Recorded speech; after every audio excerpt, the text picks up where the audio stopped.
Pero bueno, vamos a hablar de los principales hallazgos, las principales conclusiones, y para eso nos acompañan uno de los autores y dos de los asesores científicos de este informe. Un aplauso, por favor, fuerte y claro, para Antonio Rial Boubeta, profesor de la Universidad de Santiago de Compostela, Joël Villieu, profesor de la Universidad de Lausanne, responsable de la OMS para las adicciones sin sustancia y especial advisor del proyecto Infancia Digital, vayan pasando, y James O'Higgins, alto comisionado de la UNESCO para la lucha contra el bullying y el ciberbullying, y miembro además del equipo asesor científico del proyecto Infancia Digital. Bien, podemos seguir en el aplauso, ¿eh? Esto siempre eleva mucho las jornadas y así yo recojo el boli.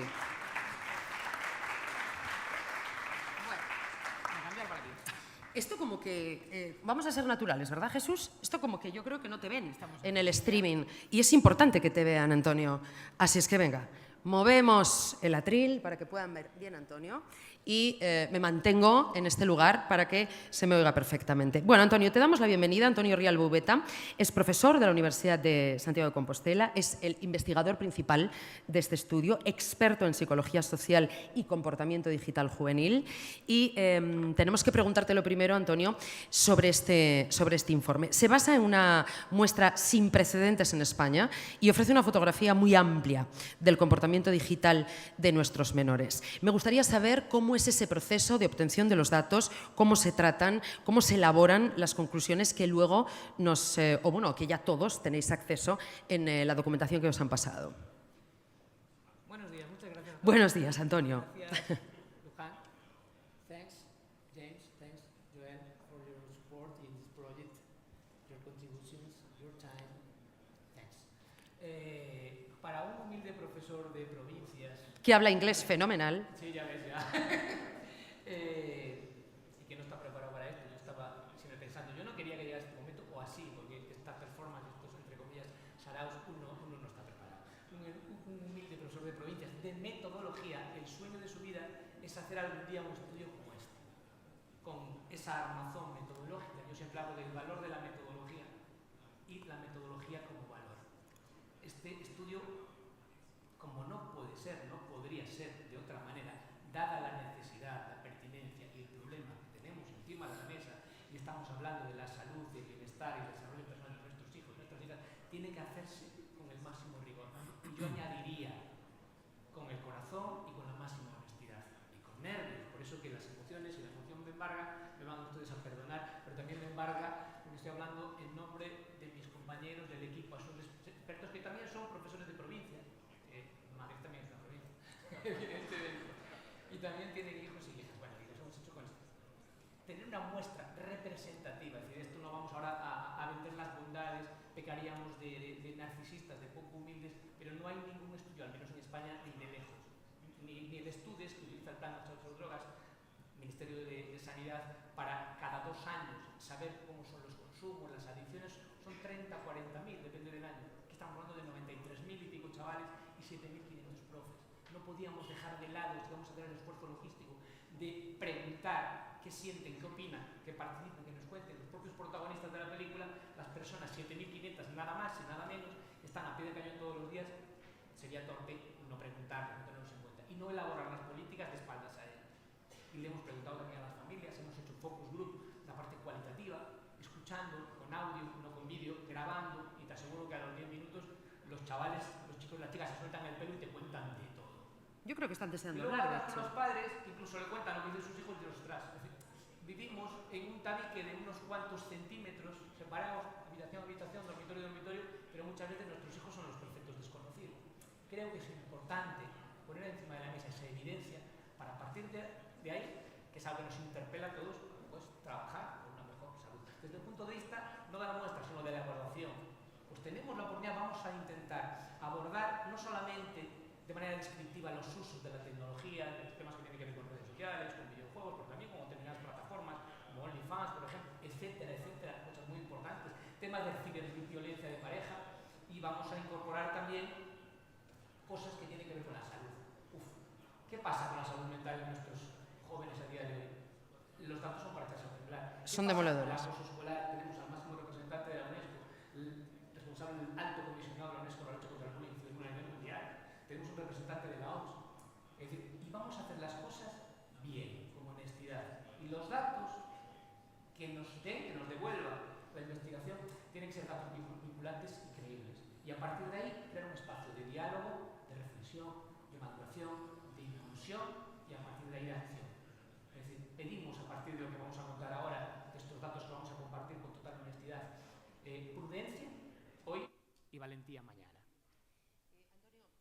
Comentabas, claro, si recordamos nuestra época de niños, pues efectivamente estábamos en nuestra habitación, nuestros padres en la habitación de al lado, probablemente crecimos muchos de nosotros, mírense dentro y seguro que se lo encuentran, con muchos vacíos, mucha frustración, mucha incomprensión. Estabas ahí como que pues mi padre no era muy hablador, mi madre era muy autoritaria o se burlaba quizá de mis preocupaciones, pero ahora nos encontramos con unos niños, nuestros hijos, que están en su habitación con un dispositivo con el que se relacionan con miles de personas.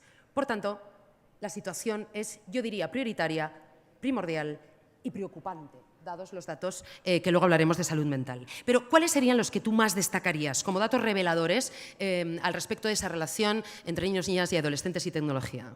¿Qué te parece si ponemos unas diapos y lo compartimos y lo charlamos? Vamos allá. Ahí está. El título, yo a mis alumnos le digo que el título es muy importante. Infancia, adolescencia y bienestar digital.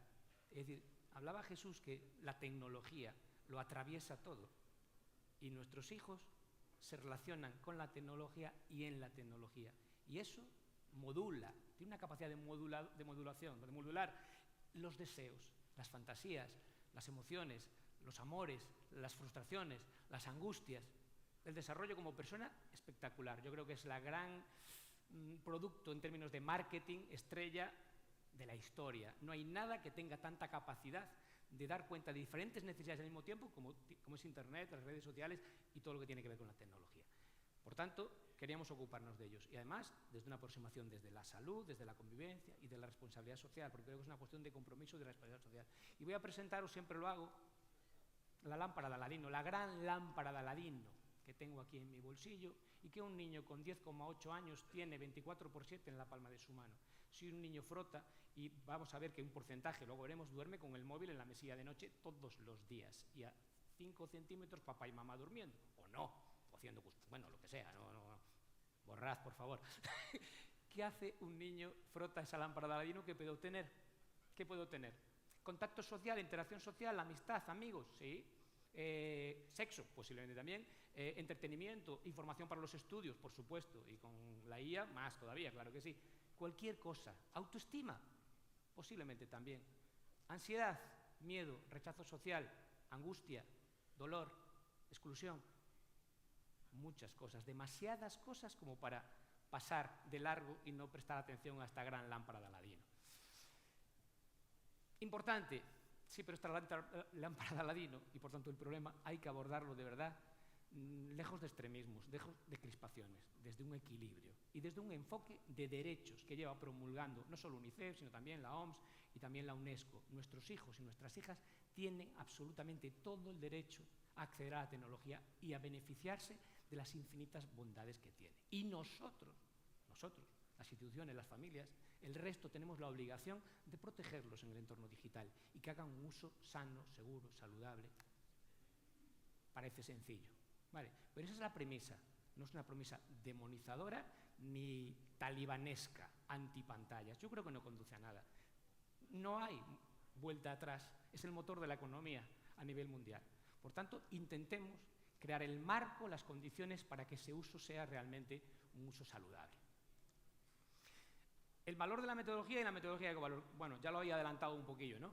Pues eso, teniendo como referencia un estudio que hicimos, muy poquitos, con muy pocos medios, pero los mismos, y ahora se sumó también la propia administración pública, pero ya estábamos UNICEF, ya estábamos, bueno, todo el equipo que estaba en UNICEF, Nacho, Belén, también nuestros colegas los informáticos, Fernando, Fran, etc., la Universidad de Santiago, y ahora queremos profundizar en el problema porque es muy importante partir de la evidencia para orientar las políticas públicas. Me parece sensato que el rigor nos sirva para eso. Un enfoque mixto, un enfoque cualitativo, metodología cualitativa, 8 focus group con chavales, con papás y mamás, con profesorado y una muestra de 93.000 chavales y 7.500 profes en la parte cuantitativa. No conozco estudios publicados, salvo en el continente asiático, que hacen cosas muy extrañas y no sé cómo, pero es un estudio cuantitativo de referencia, por lo menos unos de los de referencia. Hemos ampliado el target. Si en el año anterior, hace 4 años, nos salía 10,96 la edad de acceso al primer móvil de media, eso quiere decir que antes ya hay. Si eso es la media, ¿verdad, Juanmi? Muchos por arriba, muchos por abajo. Entonces tendríamos que ir a quinto, sexto. Pero ¿cómo le vais a algunos directores y directoras? Pero ¿cómo le preguntáis? Nosotros no participamos porque nuestros niños no consumen pornografía. Bueno, o sí. El problema es que si están consumiendo pornografía y sabemos todos que el inicio en las relaciones sexuales, ya no digo afectivos desde que uno nace, se producen mucho antes que 3 generaciones atrás, deberíamos estar presentes para que la balanza esté equilibrada. Deberíamos educar, yo creo, porque si no, quien lo está educando es algo que a lo mejor no es un buen tutor, que es el porno. Deberíamos ver porno para saber qué está educando, quién está educando a mis hijos y cómo lo está educando. Y por tanto, si luego nos sentamos y esperamos, pues tenemos cosas que no nos van a gustar. Ampliamos el Zoom también y evaluamos salud mental, calidad de vida, convivencia. Vamos a aportar datos que no tenemos, que no tiene el Ministerio de Educación acerca de acoso escolar y ciberacoso. Y vamos con perfiles sociodemográficos, vamos a relacionar variables, calidad de vida relacionada con salud, ideación suicida, intentos de suicidio, depresión, ansiedad. Eso es un... Yo, de verdad, no puedo estar más feliz poder compartir, aunque no me gusten los datos. El equipo asesor científico, no solamente Joel y James, que, Dios mío, yo son personas que es que los idolatro por dentro y por fuera, porque además son personas muy nobles, muy humildes, muy honestas y con una solidaridad, una capacidad de ayudar y un compromiso social extraordinario. O sea que yo, feliz. Un cuestionario online adaptado a distintas edades, en diferentes idiomas, en las diferentes lenguas cooficiales, incluso en inglés. Hicimos un estudio piloto de 1000 chavales con 4 centros de diferentes zonas geográficas, diferentes comunidades, para garantizar que los instrumentos de medida validados ya por la OMS, pero a nivel internacional en otros países, se comportan bien en cada una de las franjas de edad. Y las fiabilidades, las valideces a nivel psicométrico son óptimas. Y luego vamos a hacer un informe estatal, que es lo que presentamos aquí, pero hay 19 informes autonómicos que están en proceso y hay 446 informes individuales para cada centro educativo, porque no podemos ir allí y luego si te he visto no me acuerdo. Tenemos que darle una herramienta. Y dado que está creada la figura del coordinador de bienestar, de convivencia, tienen que tener herramientas para trabajar y saber qué es lo que está pasando con sus alumnos y alumnas. Es, por tanto, una vocación clara de servicio. Y resultados, pues no sé qué contar, pero tengo muy poco tiempo. Primero, la presencia, 3 datos. Es decir, los móviles, por ejemplo, para hablar de tecnología, lo más inmediato es esta lámpara de Aladino, de lo que se hablé antes, pues están presentes en el día a día. El 82,4% de 10 a 20 años, y decimos 20, no solamente era importante 9 y 10, es que uno cumple la mayoría de edad y no se acaban los problemas, ¿verdad que no? Los que tenemos hijos mayores de 18 años, yo creo que crecen. Y con la tecnología al revés, porque ya no le puedes decir nada. Bueno, ya mucho antes no le puedes decir nada, pero bueno. 82,4, 92,8% en eso, y en bachillerato, por ejemplo, ya es el 99 y pico, casi el 100%. Pero es que en quinto y sexto de primaria ya tiene móvil el 51,6%. Esa lámpara de Aladino la tiene en la mano 24/7. No están muy preparados, muy maduritos a lo mejor, o la cabeza muy bien amoblada. Bien, con 12 años, la media son 10,8, ya tiene móvil el 86%. Bueno, ahí está, hay algo que está impactando y que está educando. Usted debería saberlo. El 44,3% sigue llevando el móvil, y eso que en muchas comunidades autónomas hay restricciones respecto al llevar el móvil. Pues el 44,3%, yo no sé qué tiene cada comunidad autónoma, pero lo lleva. Y 1 de cada 3, casi 29,4%, nos dicen que lo utilizan en clase y no con fines docentes, evidentemente. No sé si hay algún profe en la sala, pero nos estarán viendo en streaming, les mando un saludo y gracias, porque eso es gracias a ellos y a los chavales también. Y el 41,2%, casi la mitad, duerme con el móvil en su habitación, mesilla de noche, todos los días. ¿Ustedes qué creen? ¿Que las tasas de ciberacoso son las mismas? ¿Que las tasas de apuestas online son las mismas? ¿De consumo de pornografía son las mismas? ¿De sexting, envío de fotos, vídeos? Seguramente no, porque lo que no puedo ser tan ingenuo que ponerle la lámpara... Antoñito, te va a quedar la lámpara de la misma mesilla de noche, tú no la vas a tocar, ¿verdad? Filliño, en gallego. ¿Vale? Por supuesto. Redes sociales. ¿Cuál era la edad recomendada? 14 años, 16 años, nos vamos a pelear si 14 y 16, Europa, España. Si el problema está en que el 78,3% del alumnado de quinto y sexto de primaria está ya registrado al menos en una red social y el 43,6% en 3 o más. Porque uno está por ahí. No, tiene que estar en los espacios de interacción social y de configuración de la personalidad, de relación. Claro que sí. Bueno, y datos que tenéis por ahí. Le dedican a las redes sociales 8,9% más de 5 horas. Es que hay una hiperconexión. Es decir, claro, ¿cómo que cuántas horas? Pusimos una casilla que es todo el día. Y se anclan ahí ya un porcentaje muy elevado. Además, la presencia de influencers, por ejemplo. Es decir, tenemos que el mundo digital es absolutamente real, está presente en el día a día. Es decir, sus tutores, sus ejemplos, sus modelos de referencia son instagramers, youtubers, streamers.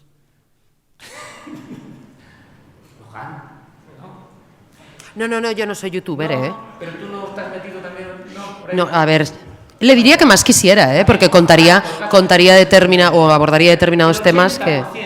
El 80%. El 21,3%, franja de 10 a 20, si te quedas en una franja concreta es todavía mucho más, cree que podría convertirse en un influencer, en un gamer. Y el 7,8% le está dedicando tiempo y dinero ya a intentar conseguirlo. Ese modelo aspiracional, que no lo digo en tono negativo, pero es lo que tenemos, o lo que hemos, de alguna manera, contribuido a que exista. Después, las conductas de riesgo online. Seguimos teniendo tasas de sexting activo y pasivo realmente preocupantes. Han bajado, luego os lo cuento. Pero ese intercambio de fotos, vídeos, claro, mi novieta, como me pide una foto, como no se la voy a mandar. Pero, y luego, ¿tú eres consciente que eso dónde puede terminar?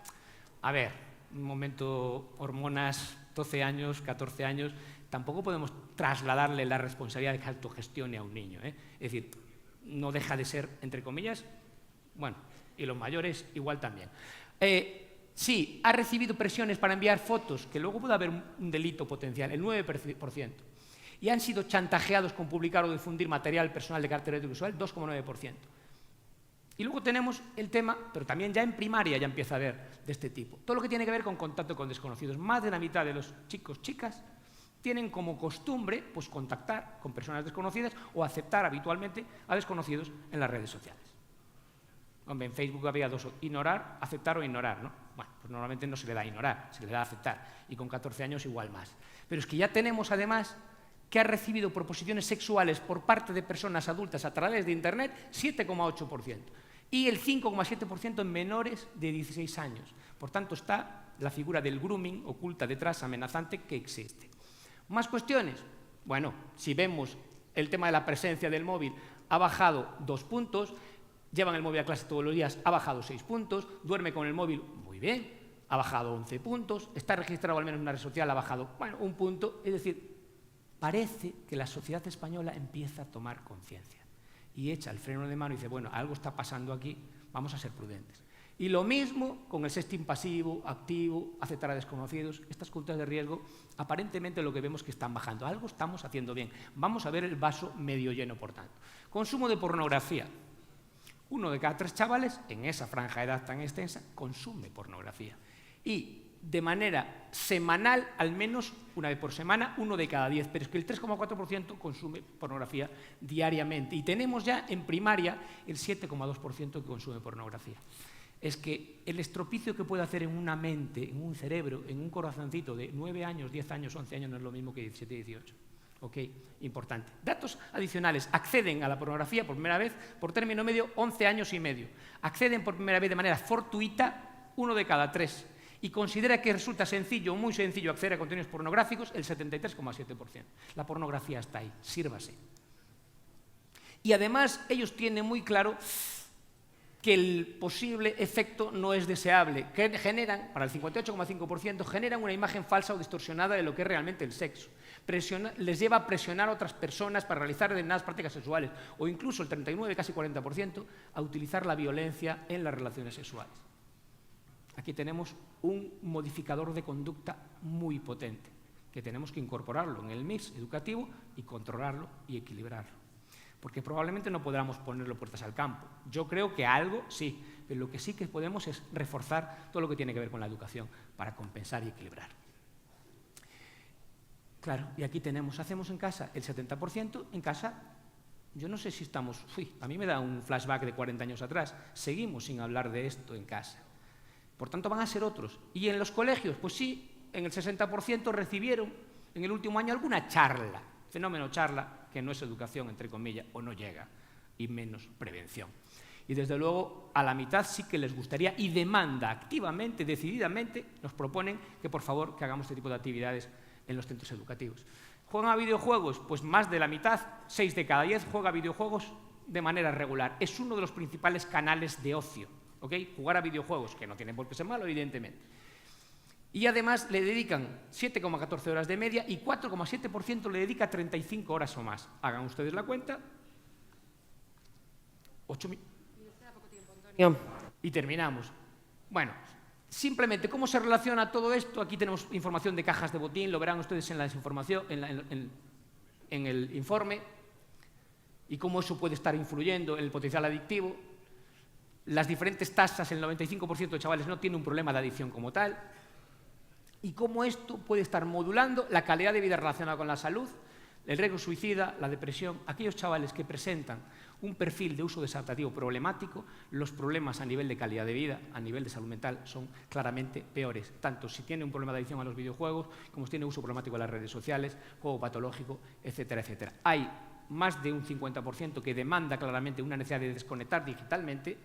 Las tasas de acoso escolar tenemos 1 de cada 4 y de ciberacoso 1 de cada 10. Y aquellos ha bajado respecto al 2021, y aquellos chavales que tienen un problema de acoso escolar, claramente las tasas de depresión son 4 o 5 veces mayores y el riesgo suicida es 4 o 5 veces mayor. Menor satisfacción con la vida, menor calidad de vida, pero también, fíjense, los agresores. Los agresores tienen un perfil, desde el punto de vista emocional, dañado también. Por tanto, la intervención tiene que ser desde un punto de vista educativo y también clínico y también emocional y psicosocial. Los papás y las mamás poco hacen al respecto, hablan de ello, pero no ponen normas ni límites. Los papás que en casa, que son 27%,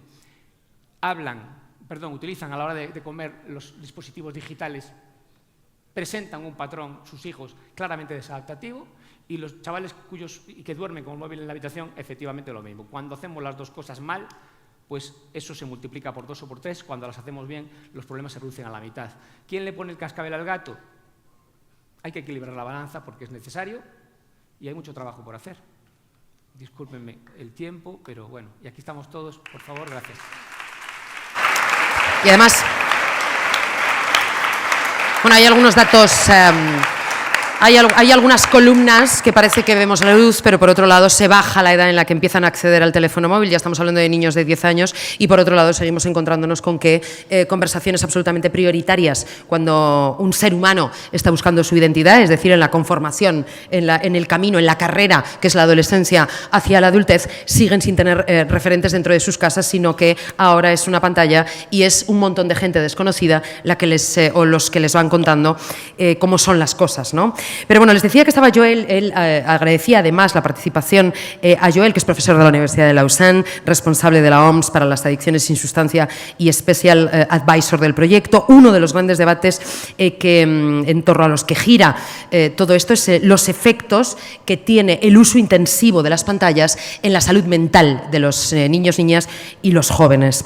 En este caso, Joel, ¿qué evidencias arroja el estudio y qué tendríamos que hacer de forma prioritaria a raíz de todo esto? Okay, I will remove this for the translation. And first, I would like to thanks for the invitation. It's a great honor to be present here and to speak in front of you. And I just want also to specify that indeed I am expert regarding aspects related to addiction or international classification of disease for WHO, but here I will speak on my own name, and this is not necessarily WHO position. So I will comment the study and then bring a few points.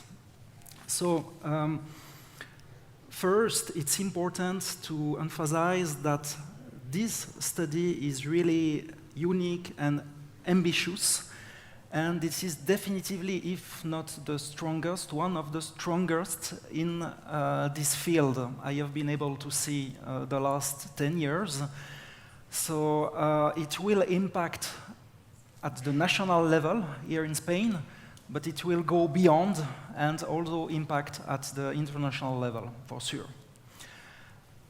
This is due to the sampling approach. You have had a huge nationally representative sample with more than 90,000 children and adolescents. You also have the point of view of the teachers, which is really not common in this field.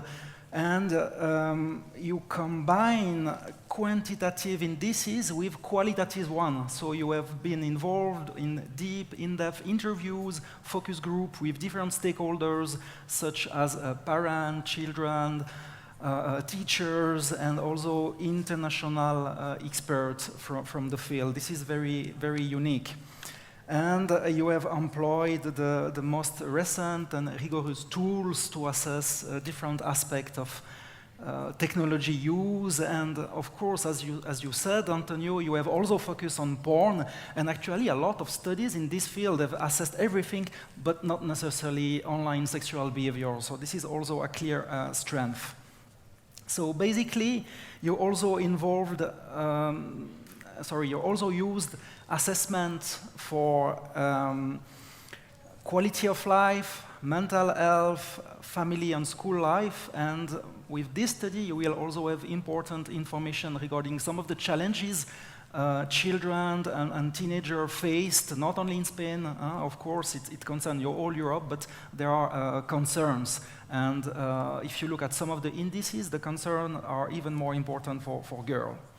So this large-scale and very robust study shows that technology use and misuse clearly constitute a public health concern that require a proactive and informed action when it comes to education, regulation, prevention, and treatment.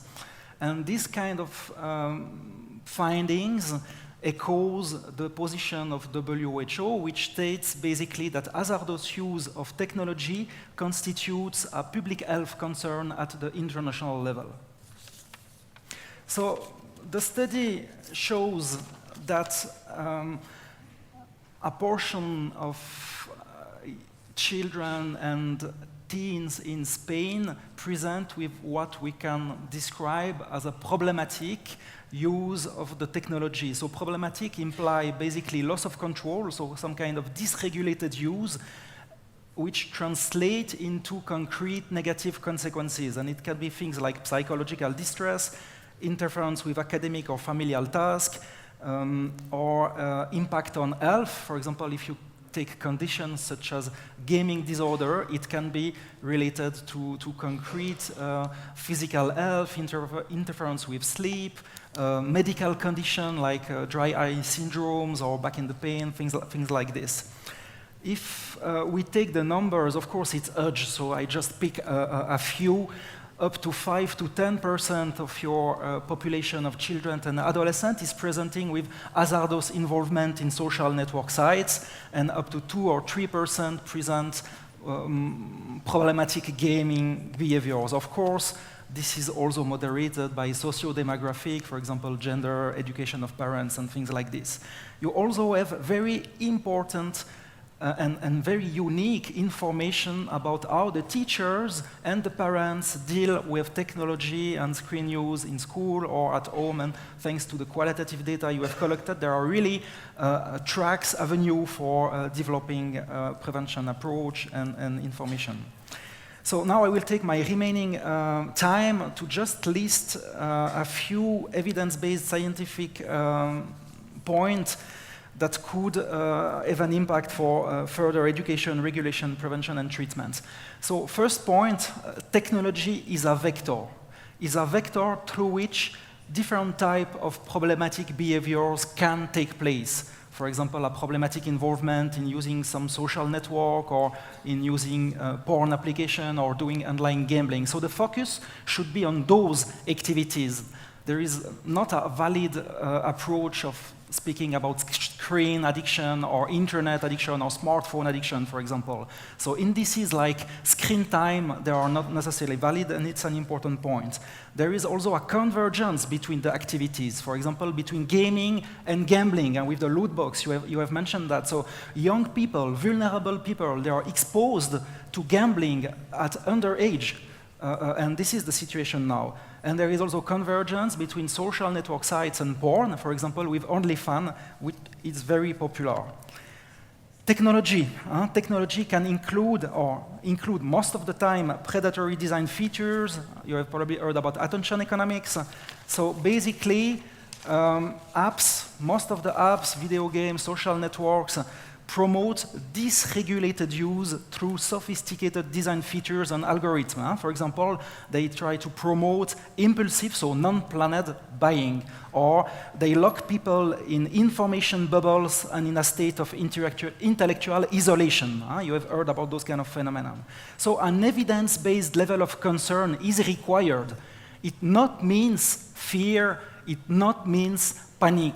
It not means excessive prohibition of all social networks or stuff like what we have heard that is happening in some jurisdictions, for example. So people can engage even several hours a day in online activity. This is not necessarily related to problem.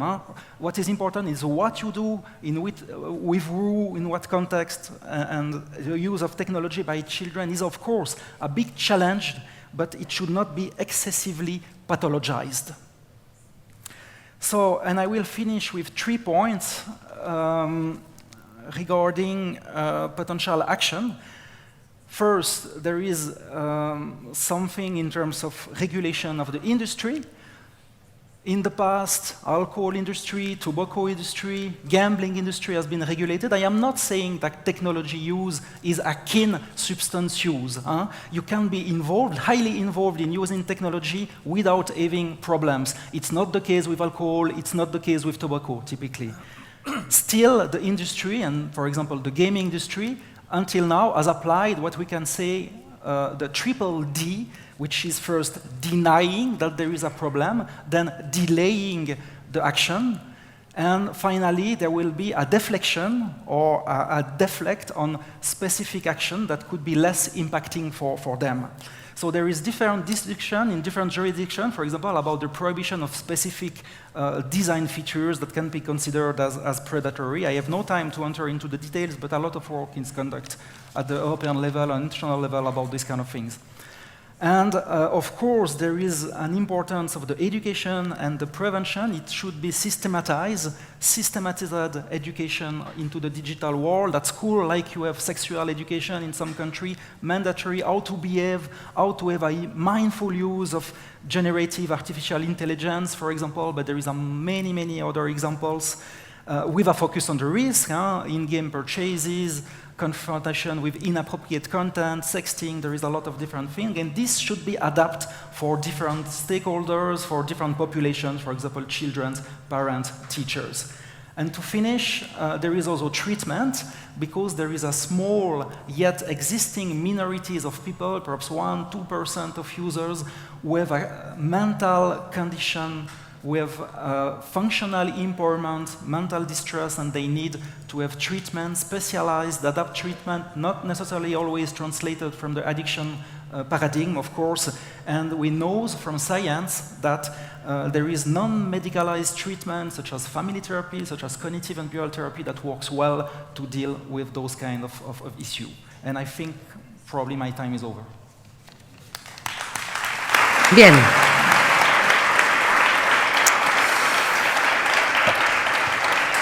Habla de educación, de regulación, qué temazos, ¿no? Por último, contamos con James O'Higgins, que es alto comisionado de la UNESCO para la lucha contra el bullying y el ciberbullying y miembro del equipo asesor científico del proyecto. James, desde su perspectiva internacional, ¿qué aprendizajes comunes observas tú entre España y otros países en materia de ciberconvivencia y protección de la infancia en entornos digitales? Thank you. I'll take this off as well now. Good morning, everybody. I'm very happy to be here, and thank you for inviting me to join you today. I'm sorry I can't speak to you in Spanish, but please be patient with my English. Whenever I'm asked to speak about children and technology, I always feel a bit like a parent trying to explain TikTok to their teenager. I'm hopeful, but I know I'm not in control of the algorithm. So I think this is the perspective we need to bring to this space. Technology keeps sprinting ahead, and while we can't turn the clock back to the days of landlines and floppy disks, we can prepare our young people and ourselves to run this race wisely. This new report, led by Antonio and colleagues at the University of Santiago de Compostela, with support from UNICEF and other partners. It's truly extraordinary. I think Joelle has already highlighted that somewhat. More than 75,000 students took part, one of the largest studies of its kind that I've ever been aware of in Europe. And it gives us a clear picture of how adolescents now live both in and with their digital world. And the results are striking. 82% of Spanish adolescents already have a mobile phone by the age of 11. And this is quite similar to Ireland. In Ireland, it's 11.7 years of age, and it's quite similar to other countries. And almost 3/4 use 3 or more social media platforms daily. And this is starting at a younger age all the time, despite the digital age of consent that was established in Europe and in each individual country within the European Union. But, and this is important, the report shows a growing awareness among young people themselves about balance, about digital hygiene, and about emotional health. This isn't a story of despair. It's actually a story of adaptation. From an international perspective, Spain's experience resonates strongly with what we see elsewhere. For example, in my own country, in Ireland, a recent study by the ESRI on bullying found that 1 in 4 post-primary students experience some form of online or in-person bullying. And the digital and physical worlds are now so intertwined, you simply can't separate one from the other. We used to talk 10 years ago, 15 years ago, about bullying and cyberbullying.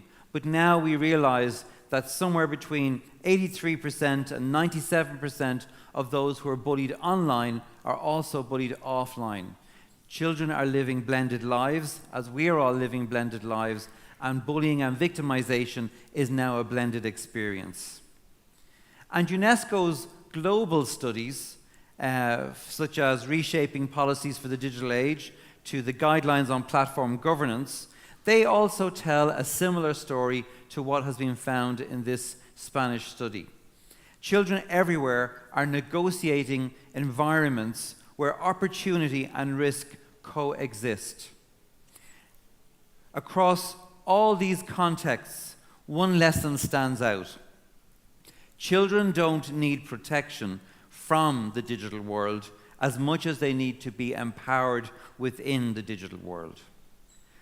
So how do we respond to this?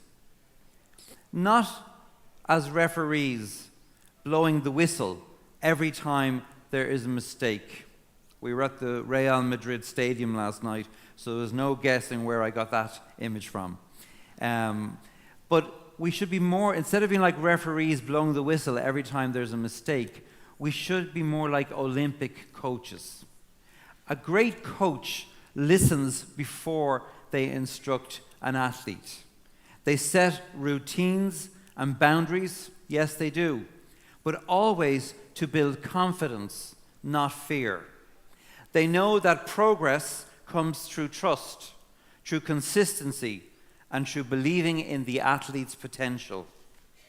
That's how we should approach children's digital lives, to listen to their experiences, which is what we have done in this new Spanish study, to provide structure and clear rules, and above all, to support them to build strength and resilience. And that support must include being with them when things go wrong online. The worst thing we want is for something to go wrong online and a young person to feel there is no one to turn to for support. And of course, every good coach also makes sure that the track is safe to run on. That means holding accountable those who profit from the harmful or addictive design of social media, the platforms and the content providers whose algorithms too often exploit vulnerability rather than nurture growth. Regulation isn't the opposite to empowerment. It's all part of the same coaching experience. This report reminds us that progress is possible.